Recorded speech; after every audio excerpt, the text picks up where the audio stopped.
Moving on to Episode 3, several adventurers are currently at the outskirts training ground, which is currently under construction. The female knight is instructing the girl Rhea in swordsmanship. Even though the girl Rhea is only at the ceramic rank, it seems that the female knight is not going easy on her. Meanwhile, the red-haired youth and the novice with brown hair are observing their training from a distance. Suddenly, the spearman arrives to remind them not to keep staring at the girls and to focus on their training. However, they counter that it's the spearman who enjoys gazing at girls, especially since he's constantly rejected by the receptionist. This annoys the spearman, and he mocks the things they've done. The young man simply rushed into adventures yesterday and ran out of magic spells. As for the beginner guy with brown hair, he's been busy dealing with rats in a long-lasting battle, leaving him exhausted and unable to afford stamina potions. It seems the spearman learned this information from the receptionist, who asked him to keep an eye on their physical strength. Therefore, the spearman suggests they engage in a chase and be chased training. He will be the hunter, and they will be the hunted.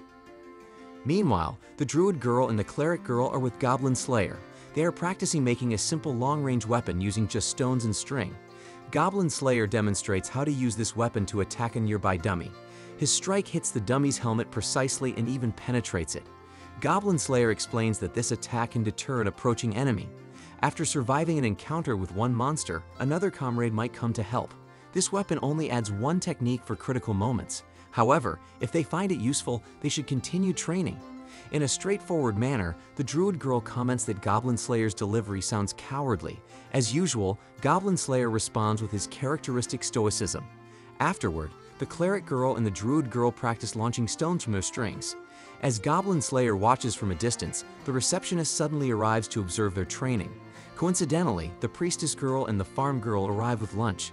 The receptionist asks the farm girl to prepare food from her farm. Upon seeing this, Goblin Slayer instructs the druid girl and the cleric girl to take a break. By the way, there should be another training group led by the greatsword wielder. However, they are training in a cave. The spearman also decides to take a break and approaches Goblin Slayer. He's surprised that Goblin Slayer is willing to train others, as he usually only looks after the priestess girl. However, Goblin Slayer seems reluctant to answer. Then, the spearman asks if Goblin Slayer has any free time tonight. Goblin Slayer looks toward the farm girl for approval. After receiving it, the spearman suggests that they go for drinks tonight with the greatsword wielder as well. During the break, the novices were lounging in the grass. At that moment, the priestess girl approached them, offering lemonade. She had also prepared food in case anyone hadn't eaten yet. The girl Rhea felt like she might throw up if she ate after their training. However, the priestess girl reminded them that they wouldn't last until noon if they didn't eat. So, the young man decided to have a meal. He had learned that not eating after physical exertion wouldn't help his muscles develop. Hearing his statement, they all decided to eat as well. The priestess girl initiated small talk by inquiring about their training. In truth, the priestess girl still felt uneasy about the young man, remembering her brother who used to be in her party. Then, she asked why the girl Rhea didn't bring her party along. It turns out they disbanded. The leader of her party is the second child of a noble family, and her older sibling is sick, so she was sent home. Despite the difficulty of adventuring solo, the girl Rhea still has dreams to pursue. She doesn't care if she's teased for her physical differences as a Rhea. The novice guy understands her feelings as well. Just because he comes from a remote village, he's often ridiculed for saying he wants to become the strongest. As for the young man, he's not sure about his dreams, but he does want to smoothly kill goblins. Suddenly, the priestess girl shares a story about an acquaintance who is a witch. The girl expressed her desire to fight a dragon and defeat it. Although it sounds impossible, dreams should reach their highest heights. As night falls, Goblin Slayer bids farewell to go for drinks with the spearman and the greatsword wielder. Before leaving, he reminds the farm girl to close the gate, fence, and windows. He's as cautious as ever.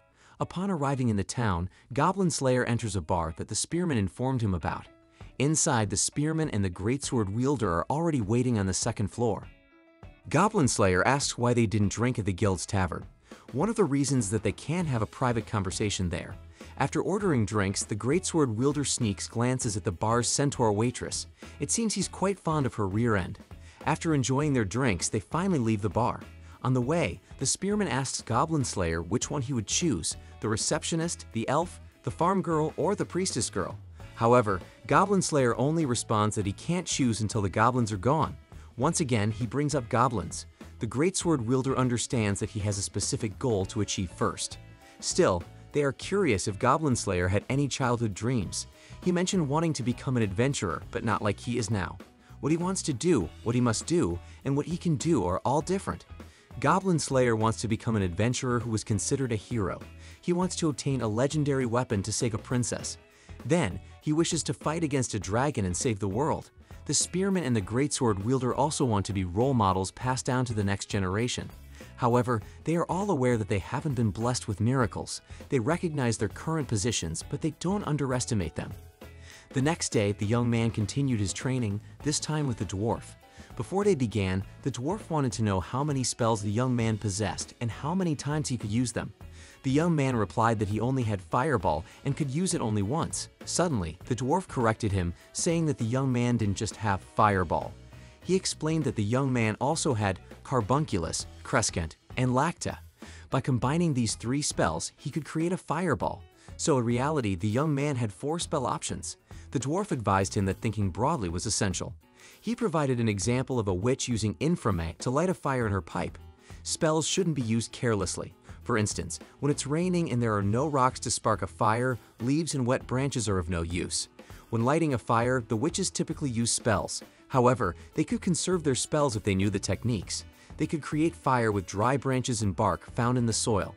According to the dwarf, the duty of spell users is not to recite spells but to utilize them. Meanwhile, the lizardman was training the priestess girl and the girl Rhea. However, they were taking a lunch break at the moment. The priestess girl was quite impressed with the girl Rhea, who was eating a large portion. She mentioned that the Rita race typically eats 5 or 6 times a day. However, since she can't eat during adventures, she compensates by having larger portions. The lizardman remembered that the girl Rhea was currently without a party and adventuring solo. The girl Rhea was considering taking on a rat extermination mission. Upon hearing this, the priestess girl offered to go adventuring with her. The girl Rhea was puzzled because the priestess girl usually goes on adventures with Goblin Slayer and the elf. Coincidentally, they were currently on a goblin extermination mission. Moreover, the priestess girl needed to prove her abilities to earn a promotion. That's why she was looking for an adventurer to cooperate with temporarily. The girl Rhea accepted her offer, but warned her that she was very weak and her equipment was poor. However, the priestess girl didn't mind. Suddenly, the girl Rhea mentioned that she would invite someone else too because it would be challenging with just the 2 of them. With that, the priestess girl and the girl Rhea bid farewell to the lizardman. Later in the afternoon, Goblin Slayer was having a meal with the farm girl. The farm girl brought up the fact that Goblin Slayer had been going out frequently lately, not just for goblin exterminations, but also for training. She mentioned that he would be going out again after this. Suddenly, the farm girl asked if Goblin Slayer didn't like the fact that the area under construction was once the village where Goblin Slayer and the farm girl lived and was destroyed. The farm girl also felt a bit sad, but she understood that the world constantly changes and they must accept the changes that come their way. However, Goblin Slayer mentioned that he still couldn't do that. After their meal, Goblin Slayer hurriedly left, sensing that the goblin offspring would be on the move again. Meanwhile, at the construction site, a worker noticed a mound of dirt and approached it, feeling that something was amiss. Upon closer inspection, he found a goblin digging a hole. The worker managed to kill the escaping goblin, but he was unaware that there were more goblins behind him. While Goblin Slayer was busy teaching the novices, he heard shouts, prompting him to prepare as if he knew that goblins were causing trouble.